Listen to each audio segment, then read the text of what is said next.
না বুঝলে আপনার বাছুরের মৃত্যু পর্যন্ত হয়ে যেতে পারে।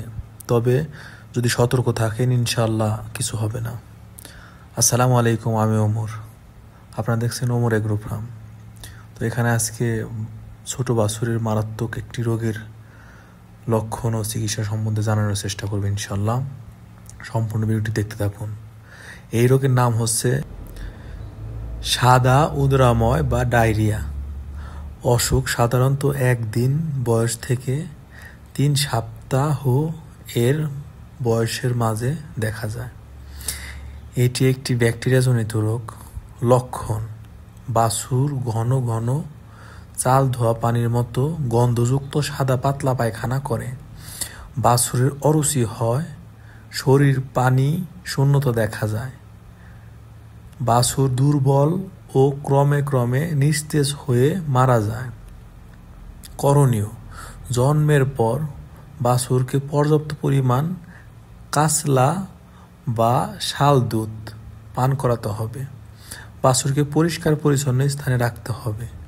দ্রুত চিকিৎসা ব্যবস্থা নিতে হবে। চিকিৎসা: সালফানাইমাইড বা অক্সিটেট্রাসাইক্লিন, আমি স্ক্রিনে দিয়ে দিচ্ছি দেখেন, অথবা উভয় জাতীয় ওষুধ নির্ধারিত মাত্রা 4 থেকে 5 দিন ব্যবহার করতে হবে। প্রয়োজনে স্যালাইন ব্যবহার করতে হবে।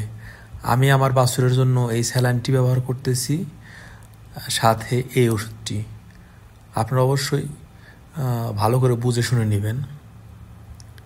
অবস্থায় উন্নতি না হলে অবশ্যই পশু চিকিৎসকের কাছে পরামর্শ নিয়ে চিকিৎসা করতে হবে। খুবই গুরুত্বপূর্ণ কিছু বিষয় যা খামারিদের অবশ্যই মাথায় রাখতে হবে।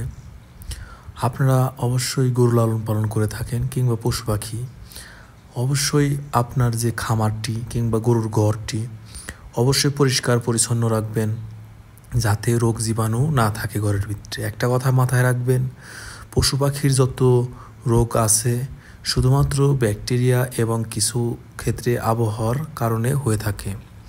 আপনারা অবশ্যই মাথা রাখবেন, গরুর ঘর এবং ঘরের আশেপাশে পরিষ্কার পরিচ্ছন্ন থাকলে গরু বা পশু পাখির সমস্যা খুবই কম হবে বা রোগ খুবই কম হবে।